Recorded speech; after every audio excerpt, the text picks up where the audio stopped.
Let's get right now to our expert panel on this. President of the Fentanyl Solution, Janice Celeste. Also with us, internist of Custom Care Medical, Dr. Frank Contachessa. Thank you so much for joining us. Thank you. Thank you, Lydia. Janice, I'll start off with you first. President Biden, he discussed an agreement made between the United States as well as China regarding this drug crisis. Let's take a listen.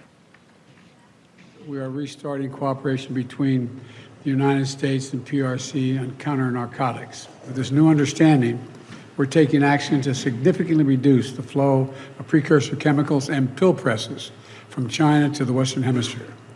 It's going to save lives, and I appreciate President Xi's commitment on this issue. So, Janice, this is expected to reduce the flow of the chemicals used to make fentanyl that come in from China, go to Mexico, they finish the product, and then they smuggle it into the United States thanks to the cartels. But I think what people need to understand is that the people overdosing aren't necessarily even drug addicts, right? They're taking a single pill and dying. That's correct. They don't even know what they're getting. They think they're getting a Percocet or a Xanax or Adderall because it looks just like that, but it has fentanyl in it. And you know what? It doesn't even pay the cartels to put any real medication into these pills that they're selling on the black market anymore. They just put fentanyl and filler to try to get you hooked. But then they put too much because they're not real chemists. So some pills may have nothing in it. Some pills may have too much in it. And some pills may have just enough to get you addicted so that you'll come back and help them make their fortune. Unbelievable. And doctor, news coming out of Oregon today. It was the first state in our nation to pass the failed drug decriminalization law that was originally passed in 2021. We're talking about heroin, meth, you name it, like nothing happens to you. The law decriminalized the possession of small amounts of drugs and directed the state's cannabis tax revenue towards addiction treatment services. Now it's getting major pushback as this fentanyl crisis. We're seeing tens of thousands of people overdosing, dying, and many of them are teenagers. What do you think about this? Does decriminalization, does it actually work? Because it looks like it doesn't. Well, thank you for having me tonight, Lydia.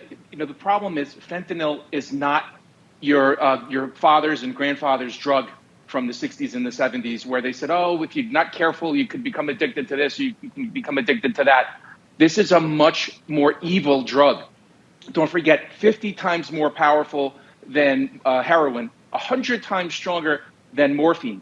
So it's not, be careful, you'll get addicted. As Janice just said, these drugs are instant addiction or instant overdose, where people, even the first responders who come to help somebody who had an overdose and get just the most minute exposure, can go into an overdose. So the problem is these laws, the decriminalization laws, were intended for more traditional drugs that, of course, have their own risks and problems, but they're not this instant death, instant addiction, or instant overdose of fentanyl. So the problem is that fentanyl is a different kind of a drug.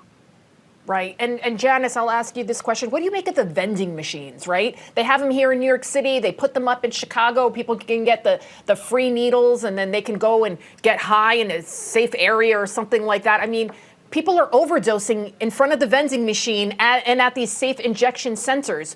Why aren't the Democrats understanding that this is a disease? It's like a cancer. It's metastasizing. And the answer isn't, here's the gun, go kill yourself.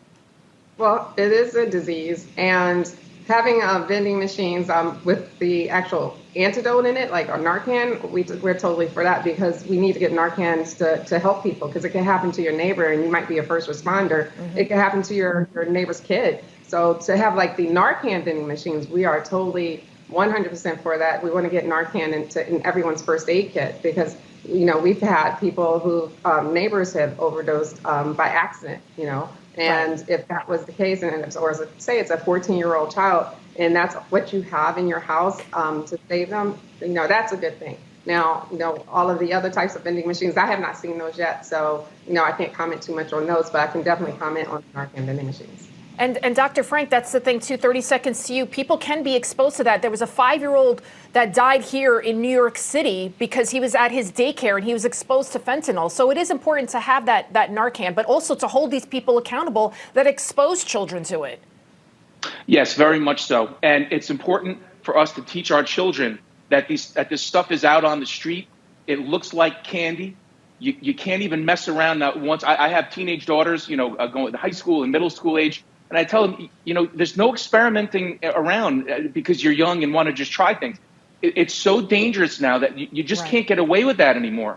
So we have to make people aware that you can't even mess around, not even once. Yep. Dr. Janis, thank you both for joining us this evening. Thank you, Lydia.